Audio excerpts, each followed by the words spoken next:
why X-Men 97 is Marvel's future. In today's video, we discuss X-Men 97, its themes, characters, pros, cons, and concerns.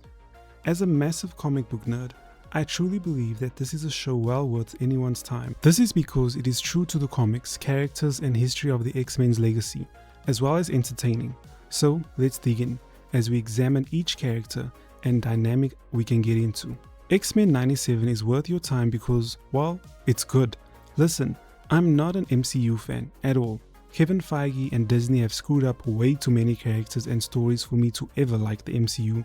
But X-Men 97 rocks because of the writing, animation, and respect it affords these characters. Respect for characters is very rare in today's landscape, but there are moments, genuine moments between characters that honor and respect their 63-year-long history in a very beautiful way. The scene between Cyclops, Marvel Girl, and Cable hits like a gut punch.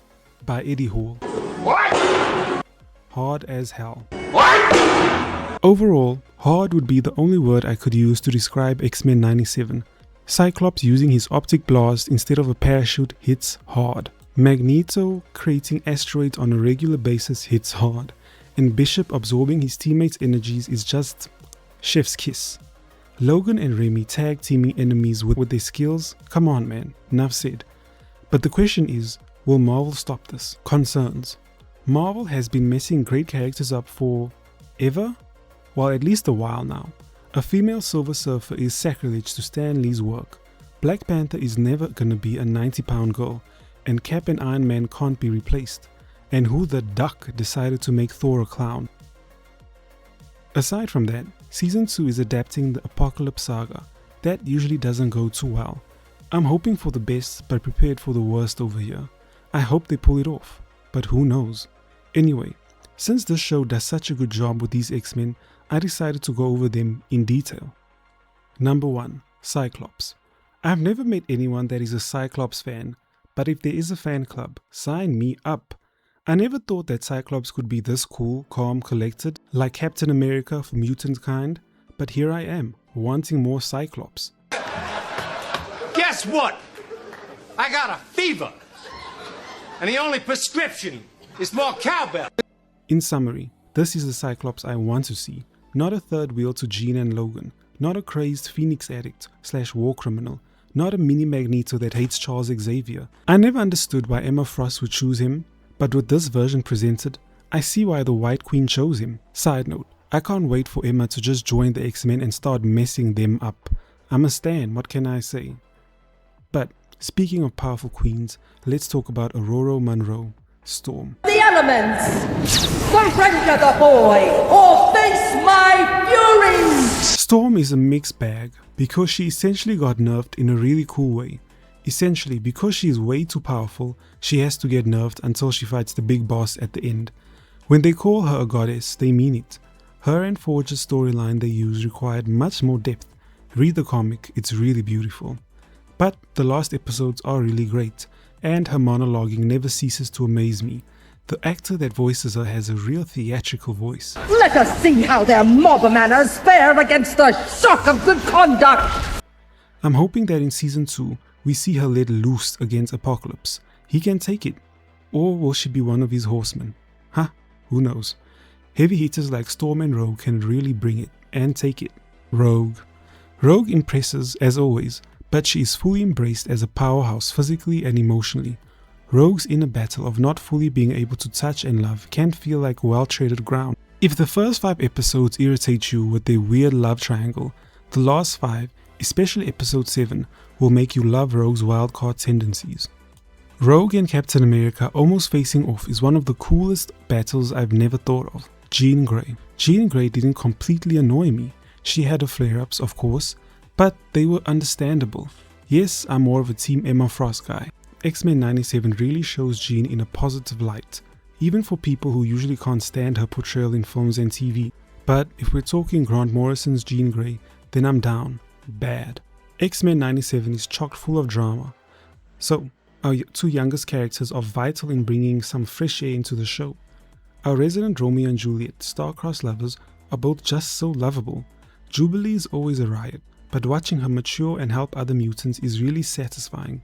Now, Roberto da Costa, I feared, was just the newly made character for the show, like Spike, Storm's cousin or nephew from X-Men Evolution, but no, that was my ignorance.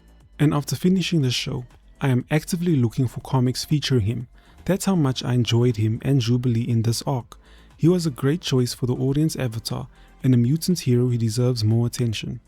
Speaking of attention, Wolverine. Wolverine doesn't steal the show, but shines regardless. Our short, traumatized king may be a scene stealer, but he is one hell of a teammate, something X-Men media neglects. His and Jean's unspoken love is respected by everyone, but never spoken of until the final episode. I dig that the character dynamics from the comics are firmly intact, and as for Morph, his best bud, he needs way more screen time, but he is serviceable as an expositor. And that is what is so great about X-Men 97. There is a synergy and a no main character energy. Everyone has their moments. Remember how Jennifer Lawrence took over the X-Men because of the Hunger Games success? That totally worked out, right? And by the way, the women are always saving the men around here. You might want to think about changing the name to X-Women. In X-Men 97, everyone gets a chance to shine. Everyone proves themselves and everyone has a moment. I love it so much. Yes, Charles, Magneto, Cyclops and Jean drive the story forward, but it is really a team effort. Now, on to core themes of the show. When Jean Grey / Madeline Pryor wishes that her newborn was not a mutant, it hits like a brick. It hits like a motherfucker. For an X-Man to not want the burden of mutanthood on their own child while being a bastion of mutant right and freedom is quite the indictment on the fear and hatred they face and often die from.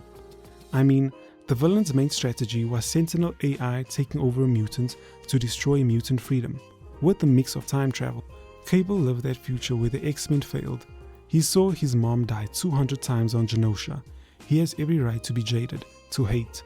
But when his mom and dad, not Cyclops and Marvel Girl, not Scott and Jean, but his parents say goodbye to him, we see why the X-Men fight, why they are the heroes of legend Cable despised.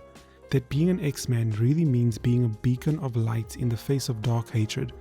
I think the comics forgot that at some point, but I really think we have to get back to that. Professor X and Magneto, which way?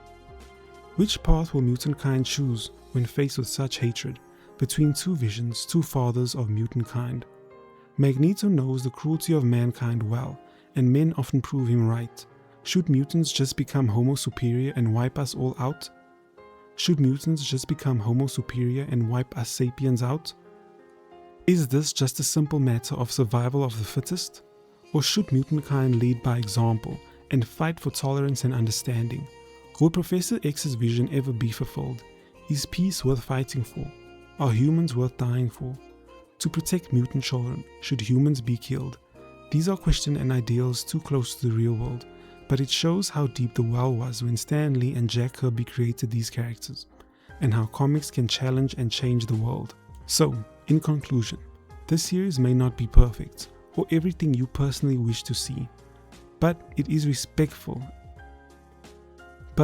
respectful adaptation of Stan Lee, Jack Kirby and Chris Claremont's legacy, and well worth a watch.